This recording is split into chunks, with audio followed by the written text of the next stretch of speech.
Olá, queridos, Deus abençoe você, sua vida, sua família.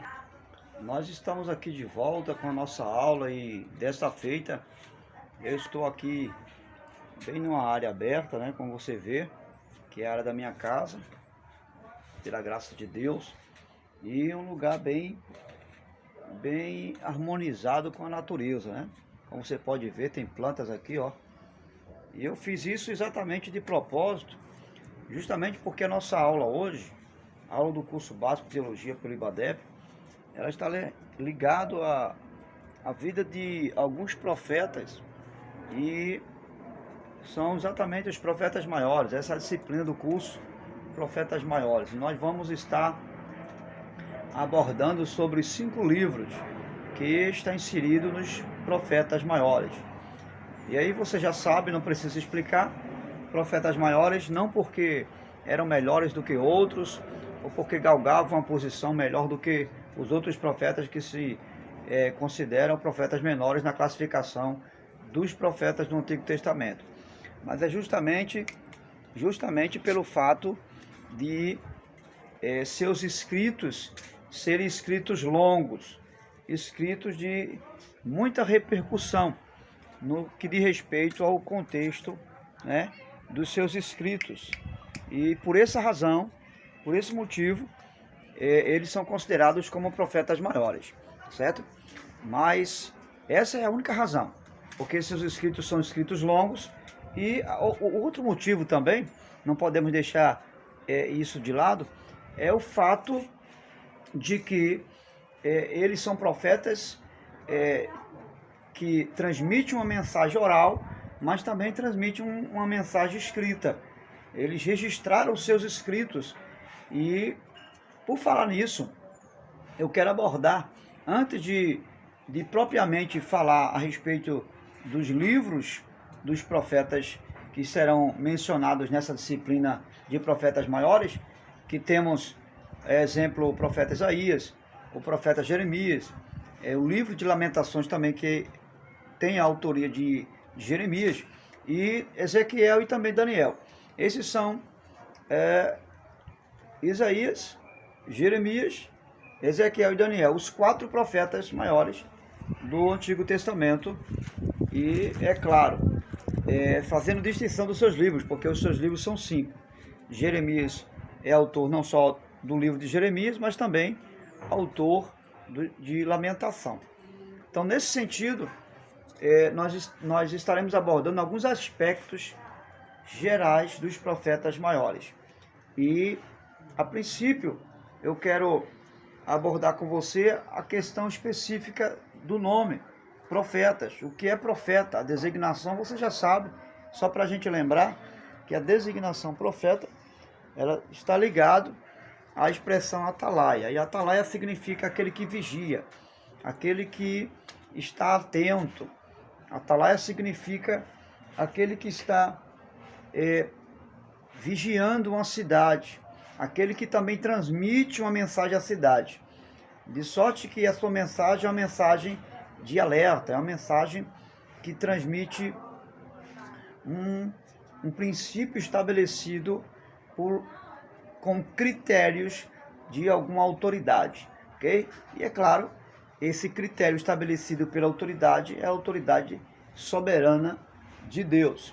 E é nesse sentido que os atalaias ou os profetas é chamado também de vidente, aquele que revela não só o passado, mas também o presente e o futuro de uma nação.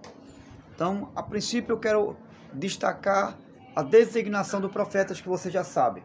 Significa vidente, atalaia, aquele separado por Deus para transmitir uma mensagem. Abrindo aqui um parênteses, é importante entender também que quando a gente fala de profeta, nós não estamos falando apenas dos profetas de Deus, porque os pagãos também, os povos vizinhos pagãos, eles também tinham seus profetas, não é? Eles tinham seus profetas, a exemplo de Balaão, né? Balaão era um profeta pagão. Então, os povos vizinhos também, eles também tinham os seus profetas, tanto quanto Deus tinha os seus profetas para transmitir sua mensagem. Mas aqui eu quero abordar um outro aspecto também dos profetas maiores. um outro aspecto dos profetas maiores está muito ligado à sua mensagem. A mensagem do profeta estava ligado a duas balanças, né? Numa linguagem figurada. A primeira mensagem que o profeta tinha era uma mensagem de juízo, era uma mensagem de sentença. O profeta era levantado para lançar uma mensagem de juízo contra o pecado do povo, mas contra também o povo que tomava essa atitude, que consequentemente teria uma consequência do seu pecado. Então, uma das razões do porquê o profeta lançava a mensagem era contra o pecado do povo. Uma outra parte que faz parte dessa balança de mensagem, que aliado à mensagem do juízo que o profeta transmitia, era a mensagem de esperança. O profeta não apenas transmitia uma mensagem de juízo, mas transmitia também uma mensagem de esperança, uma mensagem de consolo, até porque Deus não tinha nenhum propósito de destruir o seu povo. Deus tinha o propósito de salvar o seu povo.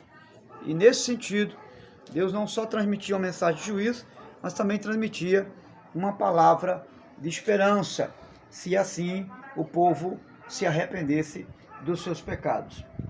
Todavia, nós ainda concluindo esse aspecto, nós vamos perceber que o profeta não era designado apenas para transmitir uma mensagem, apenas para o povo de Israel.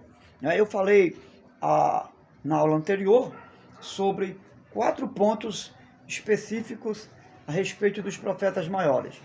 E o primeiro ponto que nós abordamos para ter uma compreensão, não uma compreensão humana, não uma compreensão de uma interpretação humanamente falando, mas uma compreensão de uma interpretação bíblica, é necessário compreender, ou para compreender os profetas maiores, é imprescindível que eu e você não saibamos 4 pontos importantes. Primeiro, quem profetizou. Então, saber quem profetizou é algo imprescindível para você conhecer as profecias do Antigo Testamento. Segundo lugar, para quem o profeta profetizou. Para quem o profeta profetizou. Então, isso é importante saber para quem foi. A princípio, é importante entender que as profecias lançadas pelos profetas, eles não eram lançadas apenas para o povo de Israel. Até porque Israel foi dividido. Após a morte de Salomão, Israel se dividiu em nação do norte e a nação do sul. Reino do norte, reino do sul. Reino do norte. Nós temos aí uma expressão significativa dessa divisão. Reino do norte ficou Israel e Reino do sul o povo de Judá. Como capital, Israel tem Samaria e como capital, Judá tem Jerusalém. E ambas as partes, nesse sentido, ficaram distintos como povos adoradores, no contexto da religião. Por quê? Porque no contexto da religião, Judá, não é? Eles não viveram a mesma realidade de Israel. Jeroboão, que ficou com uma parte maior, com as 10 tribos, e, por sua vez, estabeleceu um templo de adoração em Samaria, cujo o templo não era o templo de Jerusalém, mas era um outro templo. Ele estabeleceu também algumas regras de vida, de culto cerimonial. E isso contrariou os princípios que já tinham sido estabelecidos, princípios de culto cerimonial em Jerusalém. Nesse sentido, eles se tornaram povos distintos, povos que se desviaram da vontade do Senhor. Então, é importante saber para quem foi enviada a mensagem. Volta e meia, se nós não prestarmos atenção, a mensagem é transmitida não é para apenas Israel, mas às vezes o profeta transmite a mensagem para Judá. E às vezes não é para Judá, às vezes é para Israel. De sorte que essas mensagens proféticas, elas não se resumem apenas ao povo judeu, né? Descendente de Israel, descendente de Abraão, melhor falando, que é Israel e Judá, mas também a povos pagãos. Os profetas também eram enviados suas mensagens aos povos pagãos, né? É exemplo de Jeremias, exemplo de Ezequiel. Isso vamos ver com detalhe mais à frente. Mas esse terceiro ponto é importante. Nós observarmos para que, ou qual a razão do profeta transmitir essa mensagem. Qual a razão do profeta transmitir a mensagem? Por que o profeta está transmitindo a mensagem? Qual o motivo dele transferir essa mensagem de esperança, ou mensagem de julgamento, ou de juízo? Então, saber para que, qual a razão e o motivo do profeta transmitir a mensagem é algo imprescindível para você compreender as profecias do Antigo Testamento. Em última instância, quarto ponto, nós temos aí algo que nós já falamos na aula anterior. Nós precisamos entender, buscar saber em que contexto o profeta está profetizando. Qual é o cenário que o povo está vivenciando. Não só o povo, mas o profeta também, que está sendo usado por Deus para transmitir a mensagem. Qual o cenário em que essa profecia ela foi lançada? Então, aqui a gente conclui rapidinho esses 4 aspectos que nos faz entender melhor as profecias do Antigo Testamento. Mas, como eu disse, estamos falando sobre alguns aspectos dos profetas maiores. E é importante entender que o profeta era designado por Deus não apenas ao povo de descendente de Abraão, Israel e Judá, mas aos povos vizinhos também. Os profetas eram enviados aos povos vizinhos. Um outro aspecto importante é que esses profetas não eram limitados na sua mensagem. Eles não transmitiam uma mensagem que estava ligada apenas ao culto, apenas à cerimônia religiosa. Eles transmitiam uma mensagem que estava muito ligado a todos os aspectos. Se o povo estava passando por um problema político, então a mensagem era direcionada a essa questão política. Se o povo estava vivendo uma crise de cerimônia de culto, ou seja, contrariando os critérios do culto, a mensagem era direcionada nesse aspecto do culto. Então, não existia nenhuma área que o profeta não pudesse tratar como uma autoridade estabelecida por Deus naquele lugar, naquele tempo e para aquele determinado povo. Então, isso é muito importante para que possamos compreender com clareza as mensagens proféticas do Antigo Testamento. Algo muito importante, inclusive eu estou aqui de propósito, na frente da minha residência, mostrando a você essa área bem natural, porque isso era um aspecto especialmente da vida do profeta Isaías. Isaías, ele usava o seu convívio natural, porque ele vivia muito numa área urbanizada, rural, como eu estou aqui agora, né? Que traz um aspecto rural, de planta, né? Então, essa era a realidade do profeta Isaías. E a maioria das suas profecias estão muito ligadas a esse tipo de linguagem. Ele usava a linguagem da figueira, a linguagem da videira, a linguagem de árvores, não é? É exemplo do profeta Ezequiel, lá no capítulo 47, quando ele tem uma visão que ele não consegue atravessar o rio, que numa visão esse rio é crescente, vai crescendo, até chegar ao ponto de ele não poder atravessar, e o varão que é representado pela pessoa de Jesus, é como uma teofania, né, de Deus. Então, ele leva ele de volta, por ele não poder atravessar o rio, leva ele de volta para a extremidade do rio e pergunta o que ele está vendo. Ele vai dizer: eu vejo muitas árvores que estão do outro lado. Então você vai observar que essas árvores têm uma mensagem bíblica a respeito do povo judeu, a respeito de uma revelação que Deus está querendo trazer para o povo. Então não só Isaías, mas o profeta Ezequiel e outros também vão usar figuras de linguagem para melhor transmitir a mensagem profética, de maneira que o povo pudesse entender e interpretar o que era que Deus estava querendo dizer e falar acerca daquela mensagem, tá certo? Existe também um outro aspecto muito importante que Deus usava para transmitir a mensagem. É que Deus usava muitas vezes a própria vida do profeta para levar uma mensagem ao povo judeu.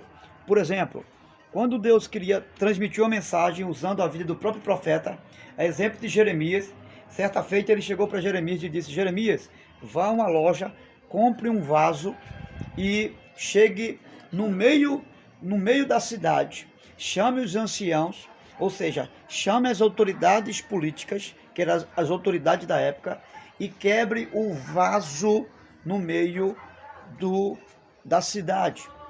E aí o povo, quando perguntar por que você está fazendo isso, Jeremias, você vai dizer a eles: o Senhor, assim como me mandou quebrar esse vaso, manda dizer que vocês também serão quebrados por ele. Então você vai observar que Deus usa uma ilustração a respeito da vida do próprio profeta, com o próprio profeta, para transmitir uma mensagem.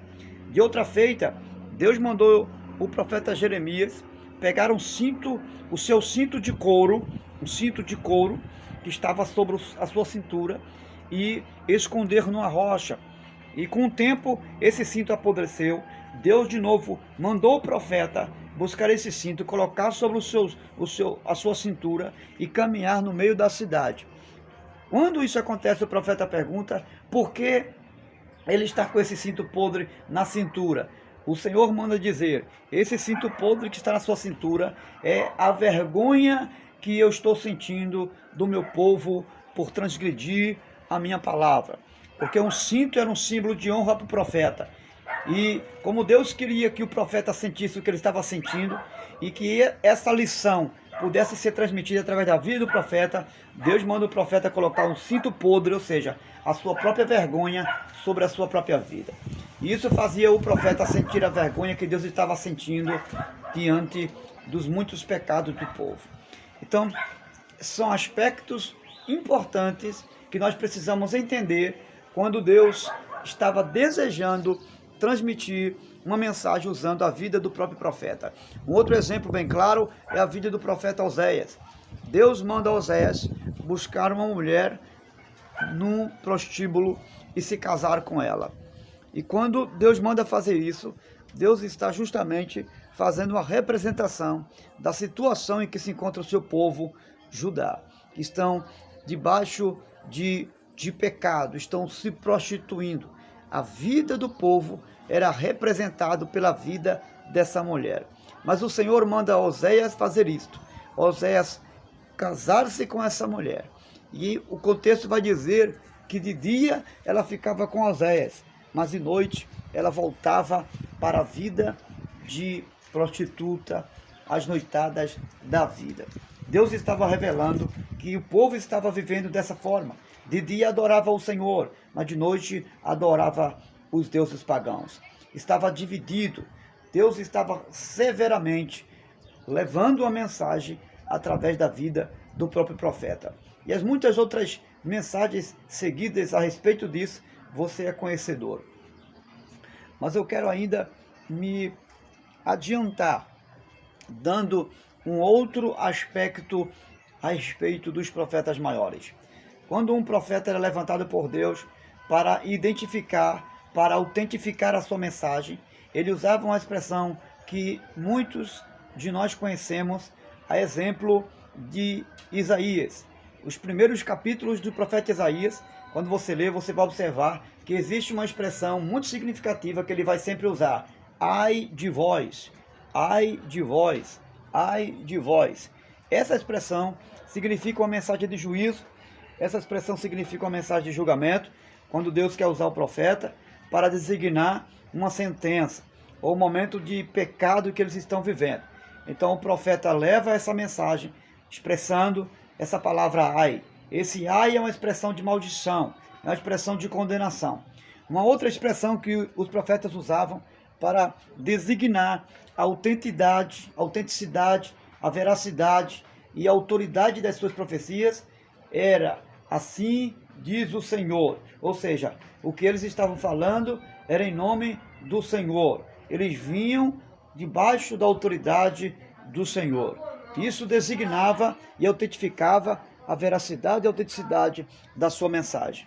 Nós vamos ficar por aqui trazendo esses aspectos muito importantes para a vida do povo e dos profetas. Há algo intrigante ainda que eu quero deixar aqui, nesse aspecto dos profetas, da sua mensagem, da importância de entender qual a razão das suas profecias. Era que o profeta, quando se aproximava do povo para anunciar a palavra, para levar uma profecia, eles levavam o povo a entender que o Senhor era o Senhor único, o único Senhor deles. E eles levavam o povo a entender que eles eram o único povo de Deus. Havia essa humanização, essa unidade, essa unificação de mensagem.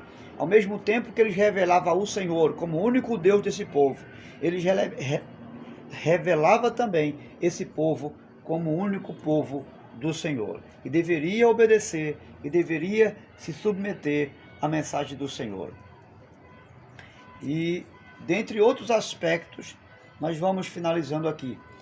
Que Deus abençoe você. Que você possa ter atentado para essas observações que são muito importantes, para termos uma compreensão clara desses profetas, e não só dos profetas, mas do ministério profético que eles exerciam. Ok? Grande abraço, Deus te abençoe, em nome de Jesus.